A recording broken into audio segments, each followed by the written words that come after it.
Are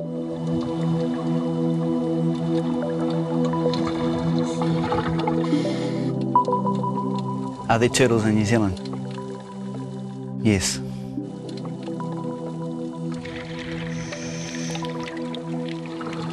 Are they here all year round? Yes. Are they dying? Yes. It's a tragic fact, but right here, in our own clean, green, 100% pure backyard, these magnificent creatures are falling victim to a 21st century phenomenon: death by plastic. Our rubbish is killing those animals. All it needs is one plastic bag, a bit of fishing line, discarded fishing line, can kill a turtle really slowly and really quite horribly. These are just a few of the many, some say thousands of turtles, dying on our shores. It's definitely our problem. We're the cause, we're the effect, and as a result, there are innumerable numbers of species and individuals out there that are dying on a daily, yearly basis because of what we do. Clear mouth, no injuries in the mouth cavity. Marine biologist Dan Godoy has witnessed the devastation firsthand. I'm finding at the moment up to almost half of the turtles that I necropsy or do autopsies on have either ingested plastic or have become entangled in marine debris of some sort or another.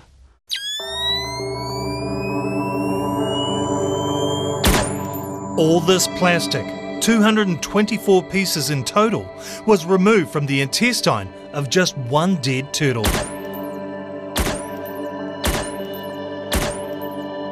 To a turtle, a plastic bag floating in the water can look like a jellyfish, one of their favourite foods. What happens once it ingests the plastic, it can become embedded or impacted within the intestinal tract of the animal. And what that means is that it actually forms a blockage or a gut impaction. That is like a really hard foreign obstruction in there. Quite a number of the animals that I've necropsied have shown perforated intestines due to the plastic they've ingested.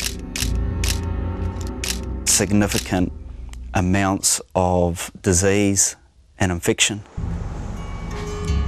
And so you can imagine this animal this whole time having to go through that really slow and painful death, really. See, there's that piece that was protruding out. Oh, yeah.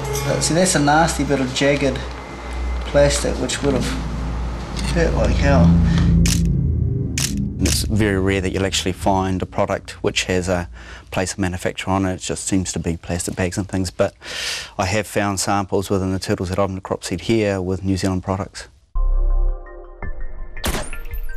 Which brings us to Turtle 267.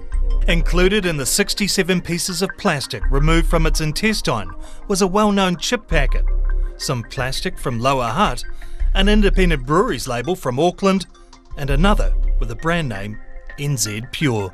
It's a bit ironic, isn't it? I mean, here we are saying that we're 100% pure New Zealand, and you know, the very rubbish that I find inside a turtle is that same or a similar brand that says pure on it. NZ Pure. It's a sad indictment, embarrassment to our clean green image. So what was going through your head when you found that plastic label? Here we go again. You know, this is proof that,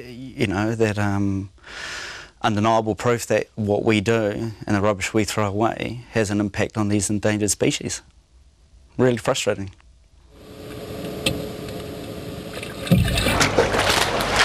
Once a turtle has ingested plastic, human intervention is the only thing that can prevent a slow and agonising death. Kelly Tarleton's has become an A&E ward of sorts for our sick and dying marine turtles. So you're ready to take bloods? We're averaging about probably 6 a year, if not more. Sometimes, like this year, we've received over 13, so we've been steadily building those numbers up as well. Post-ocular left, 1, 2, 3, 4, 5. At any one time, there can potentially be 1,000 other guys, or more, just floating out there that just never come ashore. You know, just these ones are fortunate enough that they've given up the ghost, the right weather patterns hit them, and someone who was fortunate enough to walk past them and prod what they thought was a dead turtle. That saved them. AJ? The odds of them getting here are pretty slim. There'll probably be thousands of them in that same situation that won't get to us and will die a horrible death.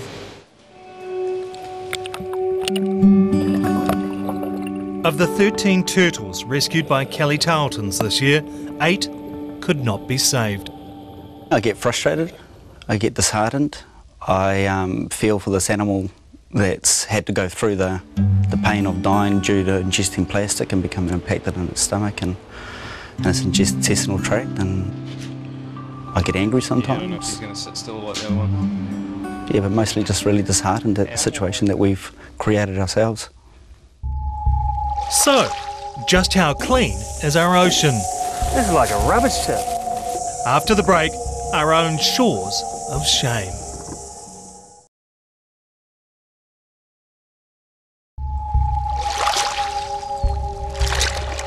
Every year, about 7 billion tonnes of rubbish makes its way into the world's oceans.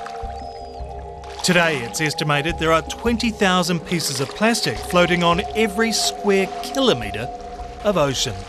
I certainly don't feel that within my lifetime I will ever see an ocean free of plastic. You don't think it's going to be cleaned up in your lifetime? No, no way. Not from what I've seen.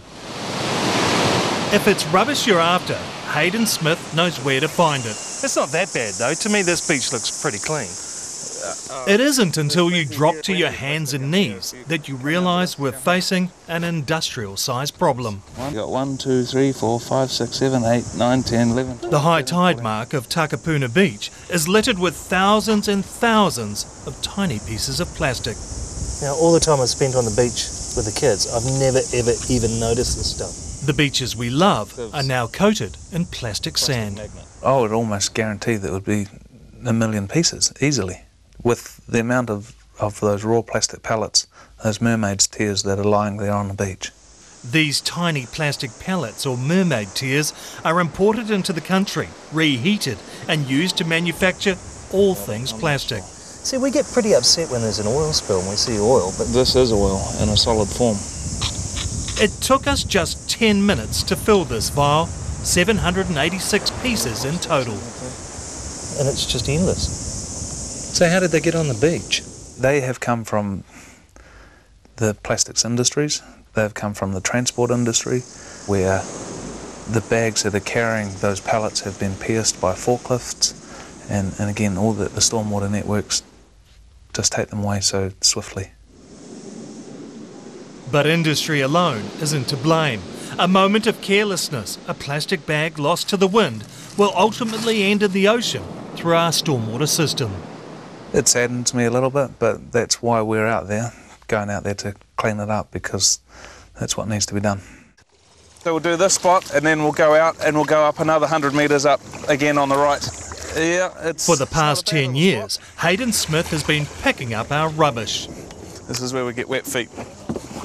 We've picked up over 25 million pieces of trash from the local waterways here in Auckland.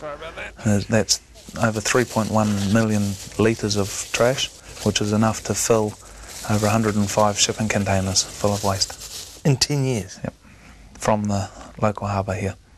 This is like a rubbish tip. Behind the thin green veil of mangroves lurks a disgusting plastic soup. Do you know, I expected bottles, I expected the odd jandal, but the thing that does my head is all these little pellets, eh? There's probably millions of them through here. 85% of this rubbish comes from the land via the stormwater drains. It's kind of out of sight, out of mind for people though, isn't it?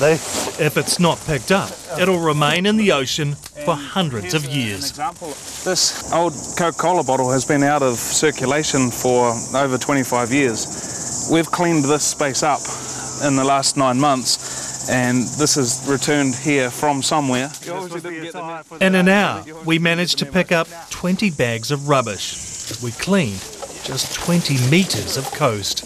I think with the work that we're doing is like the spark that's igniting the engine that's yet to follow, if we can put it that way. It's going to take a bloody big engine to clean up that ocean. It's a lifetime, and another lifetime, and so on. It's an eternal process that we have to go through. In our throwaway society, plastic can now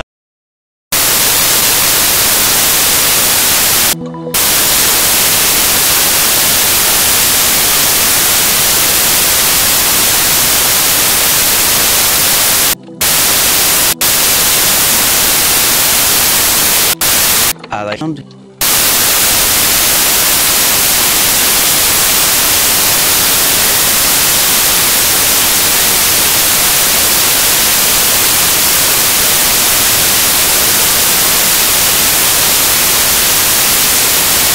green, 100% pure bags. These magnificent creatures are falling victim to a 21st century phenomenon, death.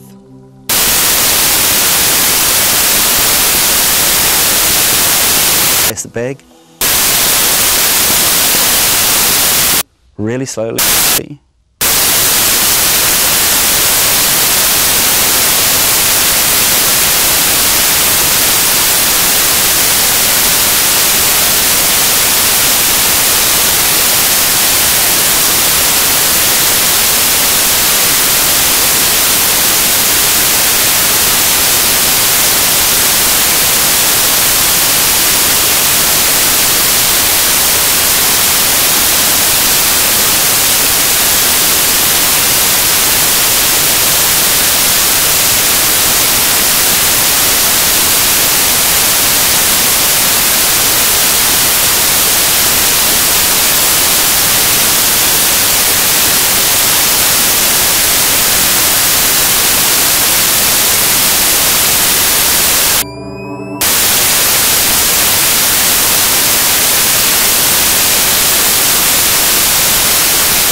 Jelly.